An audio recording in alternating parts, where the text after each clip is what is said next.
le pido al equipo que nos grabe para saludar con muchísimo gusto al periodista y caricaturista Rafael Barajas, el Fisgón.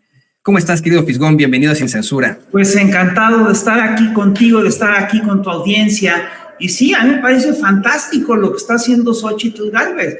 No sé si vieron todos ustedes que hace unos días la oposición se anotó el triunfo más importante que ha tenido hasta ahora en la campaña, que es que logró colocar 4 hashtags de manera simultánea, ¿no? Con bots que vienen de España, de Italia, de Estados Unidos, de Venezuela. Y fíjate, pusieron la tendencia narcopresidente AMLO, narcocandidata Claudia, narcocandidata Sheinbaum, etcétera. Pero fíjate qué curioso, porque en realidad toda esa tendencia está sustentada en absolutamente nada, en lo que fue un intento de campaña mediática claramente dirigida, ¿no? Y es curioso porque todos vimos cómo en la misma hora salieron 3 publicaciones que revivían una noticia falsa del 2006, una noticia sin sustento, sin contenido del 2006.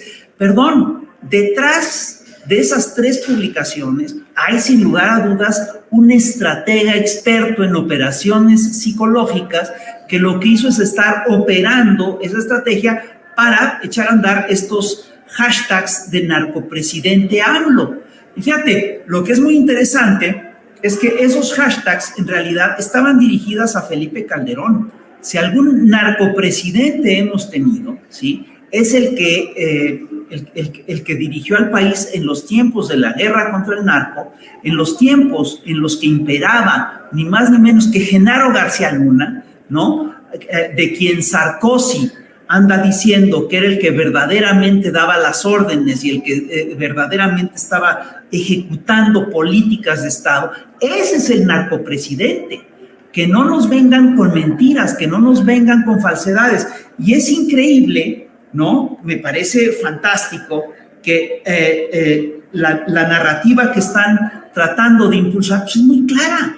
Fíjate, lo que están tratando de hacer, están haciendo una campaña brutal en medios, etcétera, de nado sincronizado, simplemente para tratar de decir, todos son iguales, todos son lo mismo y por lo tanto nosotros no somos tan peores. Como todos son lo mismo, nosotros al menos aceptamos cínicamente que somos eso, entonces vota por nosotros. Es una cosa increíble. Entonces, están haciendo están cumpliendo lo que pensamos, lo que auguramos que iban a hacer.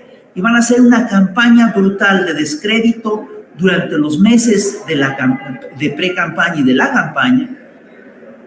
Y para equilibrar el tablero, y van a seguir al pie de la letra las indicaciones de Raimundo Riva Palacio. Cuando Raimundo Riva Palacio dice la verdad ya es irrelevante, lo que importa es que hay un sector de la opinión pública que se queda con esta narrativa, no está haciendo un análisis, está dando instrucciones, está explicando cómo funciona esta estrategia de descrédito, esta estrategia de guerra psicológica, esta estrategia de guerra de cuarta generación, que se echa a andar con las 3 publicaciones simultáneas de la Deutsche Welle, de ProPublica, de Inside Reporter, y básicamente lo que están tratando de hacer, ¿sí?, es de crear una narrativa alejada de la verdad, pero que le va a servir a su audiencia simplemente para no acabarse de desmoronar. Ellos tienen un problema muy serio. Este grupo de la oposición está en plena descomposición. Van a pasar de ser oposición a descomposición. Si tú revisas las encuestas, es claro, tenemos que hay encuestas en las que Claudia le gana a Xóchitl por más de 30 puntos, es una cosa brutal, y en todas las encuestas le gana por más de 20, y hay encuestas en las que le gana por más de 30, es una cosa salvaje, ¿no? Es una cosa que ya no tiene retorno.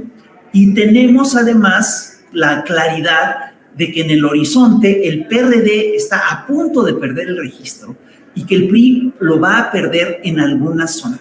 Ante esta estrategia, ¿qué es lo que hace Xochitl Gálvez? Se va de gira a Estados Unidos y hace cosas que son increíbles, porque después de que se porta súper racista, de que ha tenido declaraciones súper racistas y súper desagradables, una de las cosas que hace es que le ofrece el litio, el petróleo, la luz a Estados Unidos y le pide a Biden que intervenga en las elecciones mexicanas. Eso me parece increíble. Yo no encuentro en la historia reciente de México una campaña más desafortunada que esta. Y después de irse a Estados Unidos, donde además los compañeros, los compatriotas la repudiaron de manera organizada, pero totalmente pacífica, ¿no? Porque hubo y tuvieron que hacer esa cosa absurda de que en vez de que Xochitl saliera a dar la calle y decir, no, mira, podremos tener desacuerdos, pero yo opino esto, en vez de portarse como la mujer valiente que siempre presumió ser, la señora manda a un señuelo y se sale por la puerta y se escabulle por la puerta trasera. Es una cosa verdaderamente, pero además después lo presume en redes sociales, me parece increíble. Bueno, después de esta gira tan desafortunada, Xochitl Gálvez ahora se va a hacer una gira a España. ¿Cuál es la comunidad importante mexicana que está en España? Pues es básicamente la de los expresidentes. En España están 3 expresidentes mexicanos, ¿no? Y parece ser que Xochitl se va a reunir con ellos. Ya vimos que se reunió con Felipe Calderón, como bien lo señalas tú, en las puertas de unos baños, de unos baños que dicen la chingona y el chingón, lo cual, perdón, pues es una pésima señal, un pésimo augurio. Y yo, si fuera Xochitl Gálvez, despediría desde luego en este preciso instante a su manager o bien le hubiera pedido a Felipe Calderón que no publicara su foto, porque sí es un descrédito hacerte retratar al lado del gran socio de Genaro García Luna, pero todavía tenemos que ver, es decir, yo sí creo que hay razones suficientes para pensar que se va a entrevistar, además de Felipe Calderón, con Carlos Salinas de Gortari, con Enrique Peña Nieto, que son activos de su proyecto político, activos muy importantes de su proyecto político, y también podemos presumir o suponer que se va a reunir con la ultraderecha española, con la derecha y con la ultraderecha española en todas sus modalidades.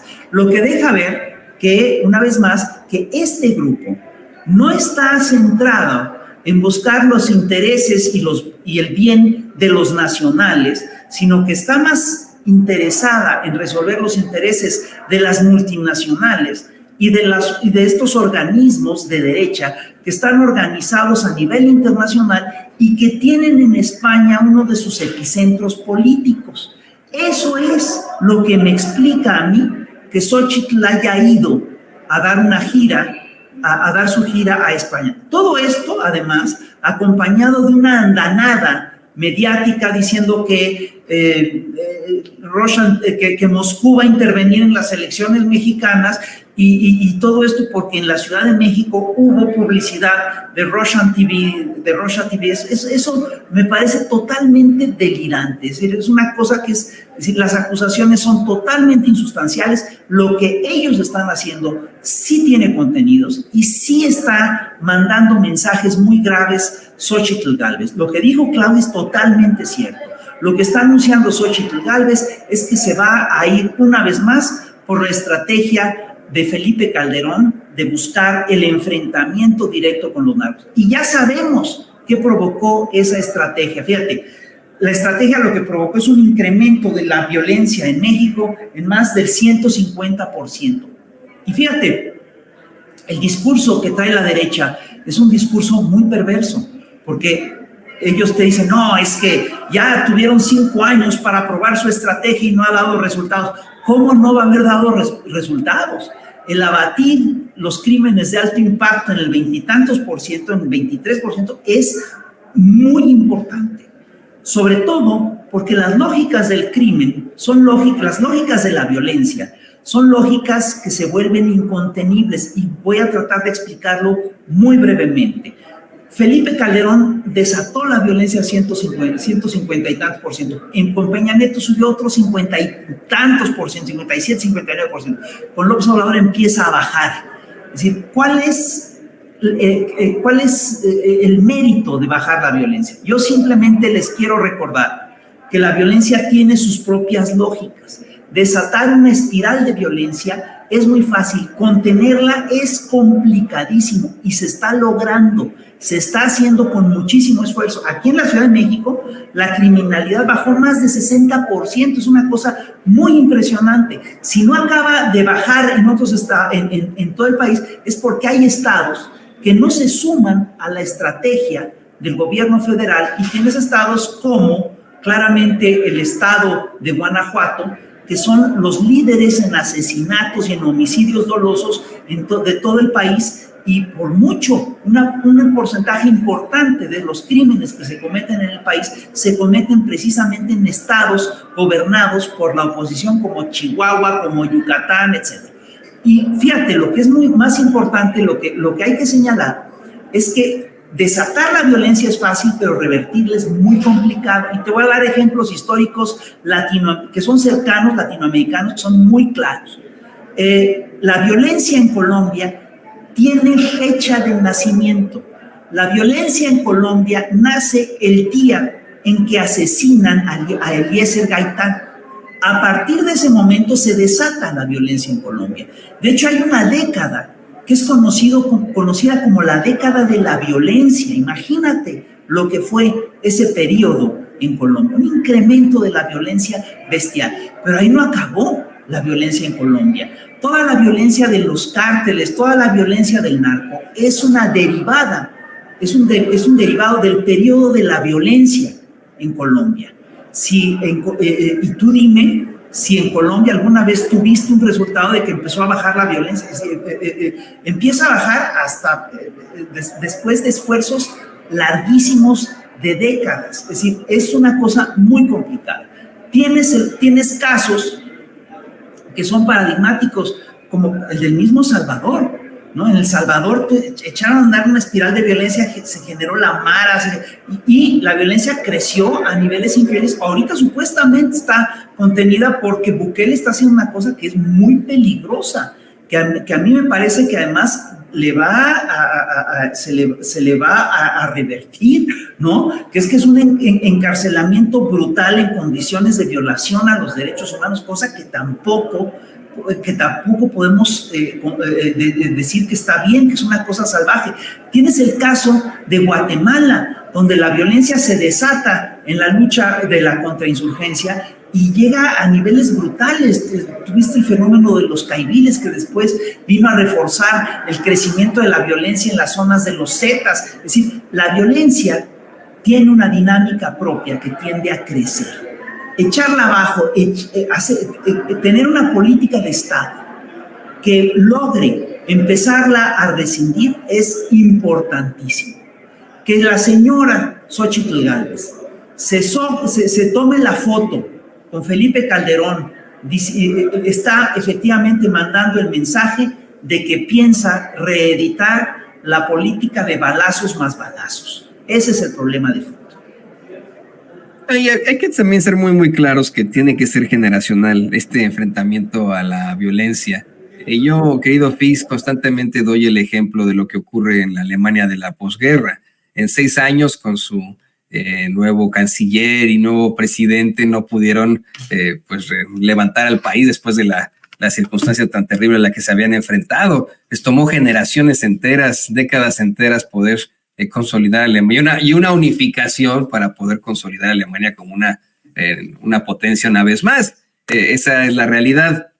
No se puede de ninguna forma físicamente llegar a salvar a un país de la violencia y la inseguridad en 6 años. Lo que está ocurriendo en El Salvador es difícil de medir, puesto que en estos momentos los medios ya son controlados por el gobierno. Este señor, bueno, pues efectivamente está en un verdadero estado autoritario en el que se denuncia que incluso muchas personas han encontrado la prisión de manera injusta.